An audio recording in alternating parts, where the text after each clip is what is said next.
Hey, friends, welcome to another episode of Not Your Mama's podcast. The title of this episode is Stripping Away Societal Conditioning Through Witchcraft. In this episode, we are speaking with Tahverlee, who is the founder of the largest event of its kind, WitchFest. Tahverlee is a spiritual coach, social impact entrepreneur, TikTok star, modern feminist icon, and real life witch who helps people create their own realities and reclaim their sovereignty by pushing the edge of society's assumptions. As a witchcraft educator, she shows women how to take control of their innate and spiritual gifts, reconnect to their bodies, and reestablish connections through Mother Nature. Tahverlee, I'm really excited to talk about this. And thank you so much for being on the podcast today. I'd love to know a little bit more about your background and your own story of transformation. Yes, Christina, thank you. Thank you for having me, first of all. This is something that I'm super excited to talk about. And, there's no question that is off the table when we're talking about witches, Yeah. because there's a lot of questions that circle in people's minds and they're like, oh, I don't know, should I ask that question? So feel free to let your mind explore what's possible. So, a little bit more about my story. It's always so windy and weavy, as all of our stories are, right? Hmm. I I know that we, myself included, all have these spiritual gifts that we've had since we were born. And yet, what happens is over the course of our life, we get put layers and layers and layers on them to not be different, but instead to conform. And Hmm. so, the things that truly make us unique, and our spiritual gifts are part of that, are things that have been conditioned out of us. And so, like everyone else, myself included, there came a point in time in my life where I realized that my own spiritual gifts, my own path is up to me. And so I started stripping those layers away. And for me, that happened following a series of surgeries where one of them I developed some complications and it was rough. And I had moments where I saw the other side. I didn't go to the other side, but I saw the other side. Hmm. And when I woke up, I realized, okay, now it matters. It always mattered. But then I remembered that now it matters, that every day matters. And I feel like I get to live with being the icing on the cake after experiencing that. And now, not everybody needs or has to experience that to start remembering the innate knowing that we all have inside of us. And you as well, Christina, we've all experienced this in our life, but we chalk it up to something mystical or we forget about it or we're Yeah. told that, oh, that's not possible, or the movies depict, Hollywood or our history will depict what a witch is. And to me, what if a witch is just someone with access to wisdom? Yeah. Like intuition. So, like, defining what it means to be a witch. Can you define that a little bit more for the audience? Are there like, because sometimes people think like, oh, like hocus pocus, like the bad witch out Mhm. to, eat the children, or what the good and the bad. Just explain a little bit more to the audience. I'm so glad you asked. And that's what I meant about being curious and asking those questions because it's funny. One of the most common questions I get is, first of all, do I carry a broom? And then I respond and say, I have 50. Which one would you like me to talk about? Or do I work with chicken bones? It's such a weird question to get about chicken bones. In all things in life, there are a good and bad, or what we might classify as light or dark behaviors in humans. So, in witchcraft, it's no different. There are many different paths and traditions that would somewhat be lightly defined by where you come from, where your roots are, or what you've learned, or what path you've walked down. But to me, a witch is just a human with access to wisdom from within our body, from the inner flame that for women lives in our womb space, with Hmm. access to wisdom through plants, with access to your intuition, with all of these different ways in which we gain wisdom, with access to just life, learning, right? We learn, we do, Yeah. attempt to do better and we learn. So that to me is the definition of a witch, and that is big and broad. Yeah. Right, that is big and broad. And it isn't all hocus pocus. I mean, it can be if you want it to be. If you're into the aesthetics and glamour magic, it can be. Yeah. And to me, magic is working from shifted consciousness states. So if were to define magic as the ability to shift consciousness at will, Hmm. then when you think of manifestation, rituals, spells, it's all just working through the ethers from us being in a different vibrational state. And I know I'm using a lot of, terms that you may or may not be familiar with, but if we work from altered states, anything truly is possible. Like that is heaven on earth. That is our connection to the divine, to God, to spirit. It comes from working from these altered states. And yet we spend the majority of our life pursuing material things, Mhm. or being put in the box. And right, to own your sovereignty means to step out of the box. Exactly. And that's the hardest thing to do, and to be brave and to step out of the box Mhm. and own who you're really meant to be, because we have all of these outside influences telling us what we should be and what's wrong with us to conform us on how we should be acting in society. And you kind of brought up a good point. It's like we really are all here to have a different purpose and bring something special to the earth. And so sometimes we lose what that gift is as we grow up. And it's a great reminder to try to reconnect to that. So, how can we connect our bodies as vessels of knowledge? How can we do that in discovering the power that we possess to make those decisions? I love that you just termed our body as the vessel of knowledge, because I truly believe that, and I know I have this gnosis around everything that we experience, human and spirit, actually happens in our body, like in our flesh Mhm. and blood. And there's a lot of different ways to do it. I have some simple tips, some steps that I can give people to get started, to start remembering, where you come from, what you're made of. It's not necessarily just triggering and activating your gifts, it's remembering that they're there. The first thing is to find time every single day to be by yourself in stillness. Mhm. Even if it's 5 or 10 minutes, no external noise, just for a few moments. Because how can we listen to what's happening inside of us if we're constantly surrounded by noise? Mhm. And so it could even be 5 minutes in your car parked down the road from your kids that are having a play date, right? Or it could be a break from work when you go for a walk and you leave your devices at home and you just listen to the sounds of nature. So, step number one to me is really finding a place in your daily routines and rituals to be with just yourself. Yeah, no, I think that's a great idea. We get so caught up. It's like when you go to a restaurant and you see someone sitting by themselves, or just anywhere at a bus stop, like they're in their phone. Like no one's Mhm. just sitting alone by themselves. They're sitting in distraction. They have their phone. They're just scrolling, like no one's talking to them, but they have to.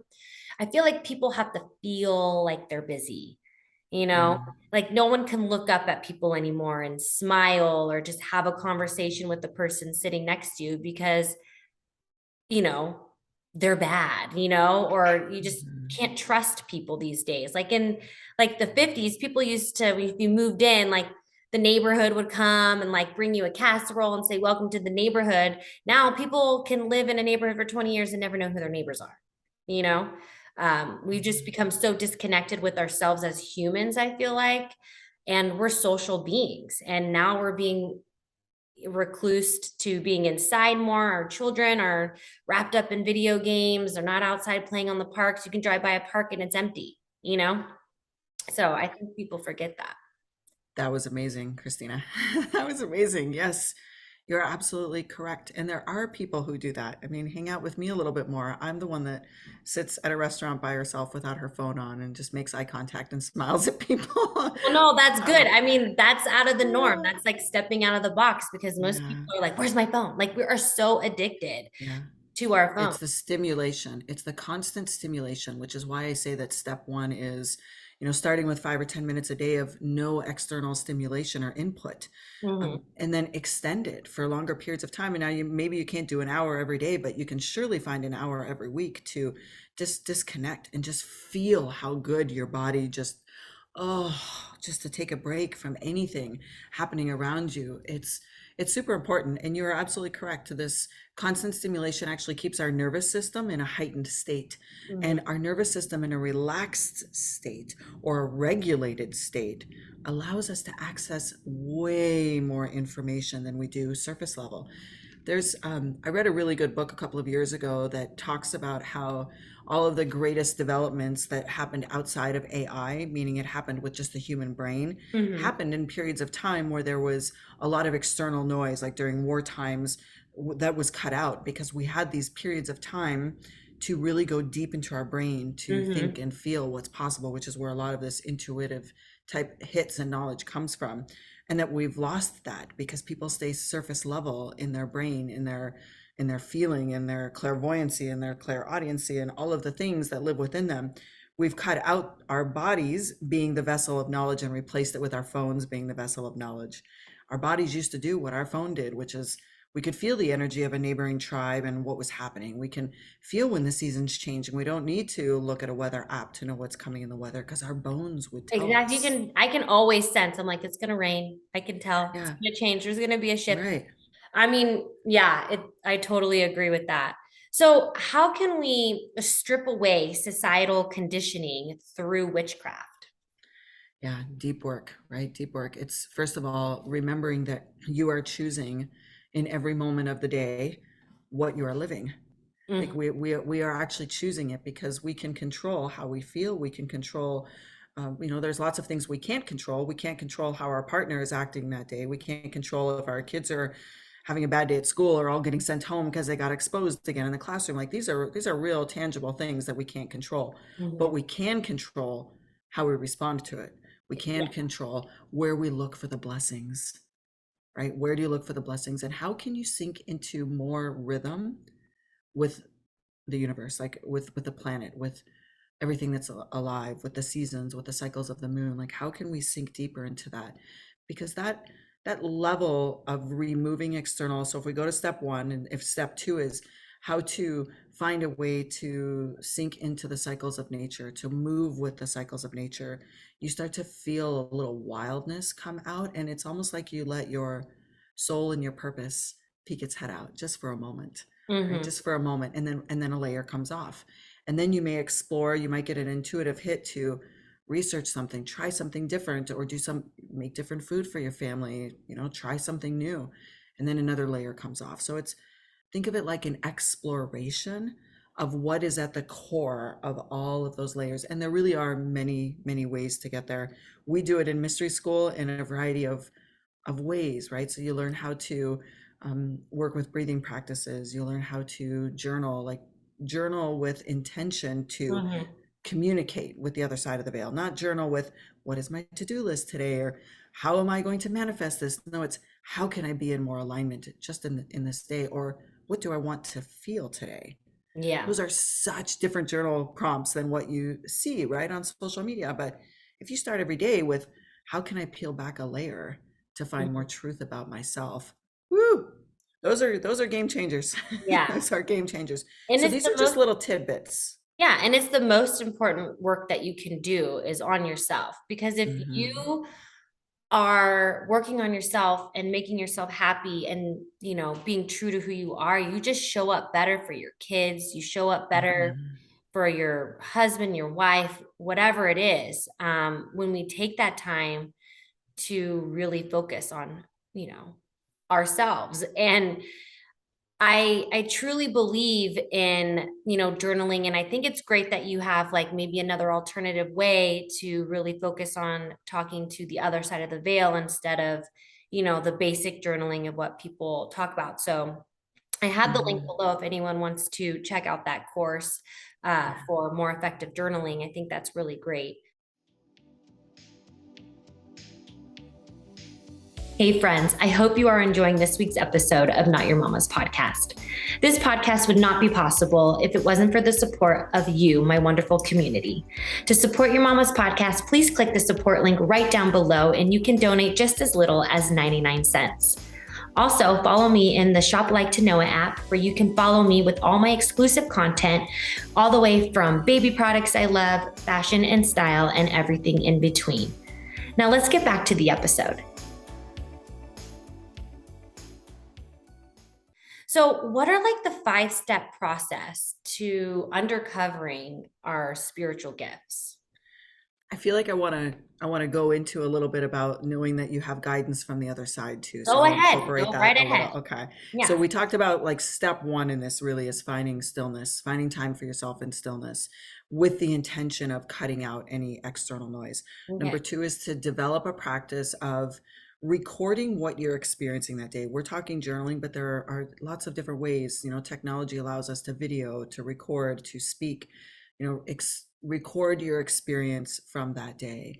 And number three is ask, right? Ask your guides, which is why I want to bring this piece in, right? Spirit guides is a whole nother topic. That's a Yeah. podcast for another day, but they operate on the principle of free will. They're here to guide you, not direct you, not tell you, to guide you. And so Hmm.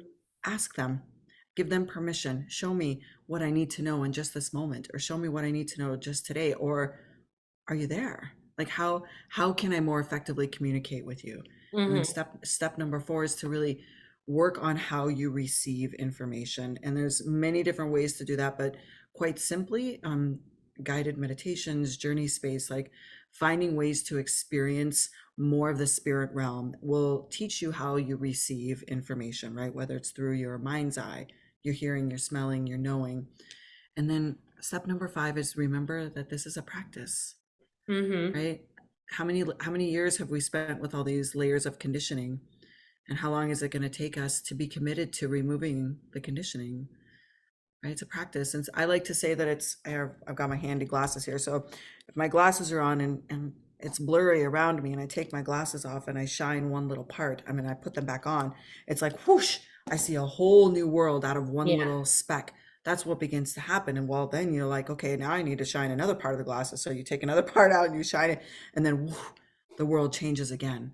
And that's what it's like, this process of continually growing and changing and expanding. And I like to say there's always another level. So start where you're at. Yeah, totally. So I kind of wanted to dive into this topic, witchcraft and magic. Mm-hmm. Mm. So how can we use magic to create what we want? I know, I have done, candles and like try to put an intention with candles, and you kind of like um dress the candle with like an Mm-hmm. oil, and then you can like write something down and say the intention. Like, what can you say about, using magic to create what you want? Well, I can tell you that it's a part of every part of my day, every part of my day. In fact, um, before we even had this conversation, I created a little mural with a pencil and paper of how it felt in preparation of tapping into your energy, right? So I'm a seer, and so I see your energy in a visual way. So I created a little mural to let me feel you before I see you. Oh, well, hopefully it was good. Okay. It was good. I don't know. And the blooms were all pink. And of course, you have this beautiful pink sign behind you. So it makes sense to me now. Oh, what Um, does the pink mean? Love. You have pure love that shines from your heart like a rainbow that goes out to everyone that you come in contact Oh, with. thank you. Hmm. Oh, I'm gonna cry. Hmm. I really feel that whenever someone says the word love, I feel it like pull on my Hmm. heartstrings. That is who you are. In fact, you pull on others' heartstrings because you're such pure love. Oh, Yes. well, I don't want to take away from the magic, but like one of the reasons why I started this podcast is because I just want to help inspire others and have them be the best version of themselves. And I'm just trying to harness what my gift is and the best way to deliver it to the world. Does that make sense? Beautiful. Yes, Yeah. exactly. Makes a lot of sense.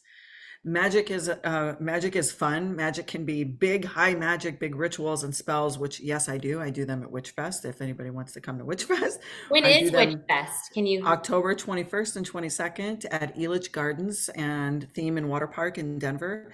It is the most amazing opportunity to come and witness real rituals happening on stage. So we bring in high priests and high priestesses from across the US, and we go on stage and show you what it feels like to be a part of something like that. Mhm. So magic can be done in all forms. It can be done in the simplest of ways, and how you brush your teeth and what intentions you're putting for cleanliness and health, all the way to dressing candles. Candle magic is powerful. There's many ways to use, because see, candle magic is all the elements. And there's many ways to use all of the elements in everything that you do. So the way that I teach candle magic might be different than the way that you do it, but it doesn't mean that what either of us does is right or wrong. It's right for us. Yeah. So I like to call candle magics, they are petitions to the universe Mm-hmm. or petitions to God. They are ways to put your prayers into motion. And when you do any ritual or spell from that altered state that I'm talking about, Mm-hmm. anything is possible. So if you're asking me what can I do in magic? Whatever you want. Like, what do you want? Do you actually know what you truly want? That's a harder question than how to put a ritual or a spell or magic behind what you want. That's easy. That's the Mm-hmm. easy part. The hard part is, do you really know what you want? And have you contemplated how it's going to feel in your body when you have Mm-hmm. that thing? And have you contemplated what you're saying no to say yes to this thing, right? All of this comes into play. Before you do a ritual or a spell, you have to have clarity. And Yeah. that is why we do the practice of being by ourselves, like contemplation, taking time to really ponder all of the things that you desire. And I have a beautiful sister goddess that asks me a question that I now ask many people, which is, do you know what you long for? Like, what do you long for? It is a powerful question. It Ask is. yourself that every day for a month and Mm-hmm. write out what comes to your mind. Mm-hmm. Right? That's a great moon cycle ritual. Put yourself in front of the flame of a candle or a fire if you can, because we have a full moon coming on October 8th. I think it'll peak overnight. Um, Put yourself in front of a flame under the full moon and ask the full moon, like, help me illuminate my own truth. And start this process of every day being in some silence and stillness, and ask yourself, like, what do I long for? Ask the same question for 30 days and write one word answers. Type a note on your phone, Mm-hmm. send a Marco Polo to a friend with your answers, like, hold each other accountable and answer that to each other every day for Mm-hmm. 30 days. At the end of that process, you will know so much more about yourself. And I'm highlighting this because the work in rituals or spells is in the prep and Mm-hmm. knowing, right, and knowing your intentions and knowing the change or the transformation you wish to experience before you do the working. um, I I'll kind of go on a little bit of a side tangent here for a moment. Is a lot of questions that I'm asked are about relationships or relationships that are ending. I get asked every single day of my life. I am asked about how to terminate a relationship or how to create clarity or how to know what's happening. Like, really, relationships are how we live out our greatest spiritual lessons in life. Mm-hmm. And when you ask yourself this question of what do I long for, and you're honest with yourself, if you have that or not in your life now, you start to see patterns appear. And then magic can come in to support cutting away what you want to let go to Mm-hmm. make space for something new to grow. Yeah. Transformation, right? Magic is, we seek transformation. I use magic as a part of anchoring myself in how I want to feel today and what Yeah. vibrational state I want to feel today, which is actually kind of creative. I'm in a creative zone today because I'm painting one of the rooms in my house, and I'm literally painting like murals on the walls that'll go underneath the paint with all of my intentions underneath the paint that's going to go on the wall. So mantras and symbols are going underneath a coat of paint, which is so magical. That is magical. I know I see people not doing that, but they'll go and they're building a house and they'll write, you know, Mm-hmm. phrases and words or religious scripture or whatever Mm-hmm. someone would want to write in their home for the blessing of the home. So I think Mm-hmm. that is great. So a little bit of a shift. And before I get into my four questions is why leadership and witchcraft go hand in hand? Beautiful question. I do a lot of work with large companies that have large teams of, executives all the way down to the various roles within businesses. And I will tell you that the number one common issue that you have amongst teams is burnout, right? Alignment, having core values match between a business and an employee. And I own two businesses. One of the other businesses I've been in the field of nonprofit consulting for many, many years, and I've worked with some of the largest international organizations in the world. And so I know the tone and the flavor amongst teams when they get off track, right? When there's misalignment happening. Well, I go in and do the work to bring alignment back together. So teaching your people, right, companies and their people, how to really manage their own balance, their own heart space, their own knowledge, their own wisdom. So they are coming to the workplace fully aligned to do their best, which benefits the business and also benefits all of the humans that are operating, for a lot of different companies. And from an executive leadership perspective, if you're managing humans, if you're managing large projects, if you're carrying large amounts of stress, I will ask you, like, how long can you be in the sprint of that part of your career before you need to bring in regulation to your nervous system? Because this often happens, right? We overwork, we sacrifice a lot of things in our life, and it is possible to do both. It is possible to be, an executive leader at a large company and work lots of hours during the week and still be in alignment and still have fulfilling relationships and Mhm. seek. It's not even balance, it's harmony in all of the things that you desire to have. So it's really, to me, it's really about bringing intuition and heart-centered leadership to the workplace so everyone can operate from a similar vibration as much as possible. Well, it also brought up it's like really good for mothers as well, because we are all striving for harmony and balance and living through our heart-centered chakras and trying to fulfill everyone's needs while filling yours too. So it's like I Mhm. think that what you said could also relate to just the stay-at-home mom trying to figure out her life and manage it the best she can. I Uh, do a lot of one-on-one work with stay-at-home mothers, and I teach them to bring your children into your practice of stillness, right? Bring yeah. your children into your practice of connecting to nature, because you don't necessarily need time alone to do it, but you can teach them young. In fact, I love it. I have one entrepreneur that I work with, and she has two young children, and she has taught them how to like clear space. I gave them brooms, how to clear space with their broom, how to do deep breathing practice, and they crave it. They actually do it before they go to school because they crave it. They know that they have a better day. They just innately know because they're Yeah. at a stage where their gifts are still prevalent. So as parents, we can open these doors and we don't have to use language. You can use whatever language you want. You can talk about breathing and meditating. Those are acceptable terms for kids to take to school Yeah. as part of your, oh yeah, I have breakfast and I meditate. Not I have breakfast and I'm doing witchcraft. That might Yeah. land a little different.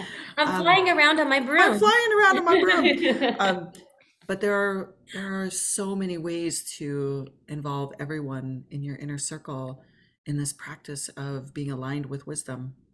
Yeah, and I think it's important to teach children that at a young age because emotions can just really grab a hold of you. And I know that growing up, when you're in your younger years, you're an adolescent, high school, man, they really take a hold of you. And you have to learn part of the process of growing up is learning how to manage those emotions. And Hmm. if you set the kids up right, to instill in a practice like that, then they're just going to be that much more successful at handling life's challenges. Yeah, Um, because the challenges will come for all of us. yeah. We're none of us can escape difficulties in life, which is when I'm talking about a regulated nervous system, that's what you're doing. You can teach your children how to navigate any of life's challenges by coming back to their center, like learning how to truly root down deep into the earth and be solid in your grounded state. And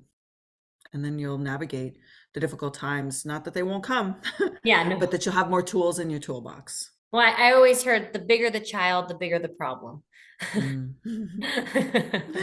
That's true. I have grown children, so it's interesting to think about that. I actually have a grandbaby now too, so I'm seeing that next generation come into this space. Yeah. Mhm. Okay, so I have four questions I ask all Yes. my guests, and I can't wait to hear what your answers are. So my first question to you is who and what inspires you? Mm.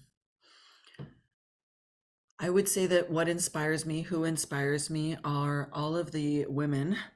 I have a particular name for them, but all of the women who have died for being wise women, for being healers, for working with plant medicine, for supporting their neighbors for being independent and had their lives taken under this heading of witch. I admire all of them, and I research and I bring them into my field, and I thank them because this is a really important time in our life where we can use the word witch and not be in fear for our life. So I truly admire those that have come before me that have paved the path for me to do what I do safely. Yeah. You don't want to get hanged. Yeah.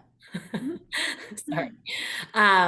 So my second question is, what is something you wished you knew when you were younger? Mm. That spiritual gifts are all unique, and that what we use to access the other side of the veil is right at the tips of our fingers all the time. I Mhm. wish that I knew that younger. I knew that I was operating with my gifts, but I didn't have words for them. And it's more often, which you might experience too, that your gifts come to you and you get an intuitive hit to, oh, I left my sunglasses inside. And you go in and you realize the oven, you left the stove on or something like that. Yeah, That's it coming to you. If you switch it and you seek it out, whoo, it's powerful. So I wish I would have known that when I was younger. So it is my passion to help others learn this as quickly as possible and pass it on to their children. perfect. And then my third question is, what's the essential part of your daily routine? Hmm, I have so many. I would say breathe, like a specific breathing practice that I do that allows me to scan my body for information where I have tension, where I'm feeling filled up, where I'm feeling something that is not been cleared, or even where I'm feeling knowledge live in that moment. Mhm. So a specific breathing practice that allows me to scan head to toe, and it takes a matter of minutes, and I do it several times in the day. So next time you go to pick up your phone in between meetings, or while your kids just happen to be watching TV or busy, try some really deep breathing practices and just scan your body head to toe and see what you feel. That is essential to my way of life. Perfect. And then the fourth question is the best advice you've ever received. There's so much. I would say that there's always another level. I had a really beautiful, gifted shaman tell me at one point that when you go through awakening processes or you become more conscious, you bring the subconscious to the conscious, you learn something and you feel so great because, oh my gosh, you've like just up leveled, just Mhm. up leveled in a big way. And it feels so good. And then you go in this integration period where you bring it into your human life. And then it kind of settles a little. And then you start to feel like, well, that was really magical. And now this feels mundane. Like, I liked the magical. Can I go back into that again? And that sacred pause that happens is just that integrative period allowing you to prepare for the next level. And this was several years ago, and I will say that it is always true, no matter where you're at. Even you, Christina, I can feel it for you. There's always another level coming. And when you do the work and allow yourself to be open to receive what's next, yeah, it's mind blowing. So that's it for me is there's always another level. Yeah, no, I'm excited for my next levels. I'm waiting patiently. I know you are. I know you are. It's coming. It's coming. There's it's interesting because as a seer, there's lots I would like to share with you. So when we're done recording, I'm going to give you a few tidbits. Oh, perfect. I love that. So do you have any last words before we say goodbye today? Join mystery school. If my mystery school is not the right fit for you, find a teacher, find a class, find a coach, find someone to help you access your inner wisdom centers. It's worth the work and time and effort that you put into have a greater knowing about yourself and the spirit realm, and it will serve you to create those things that you really long for. Perfect. Well, I have all of Tahverlee's links down below in the show notes. So don't be shy. Go say hi. And thank Yes, you guys please. listening to another episode of Not Your Mama's podcast. And I hope to see you in the next one. Bye. Thank you for listening to this week's episode of Not Your Mama's podcast. If you're enjoying the show, please feel free to rate, subscribe, and leave a review wherever you listen to your podcasts. We really appreciate it, and we'll see you in the next one.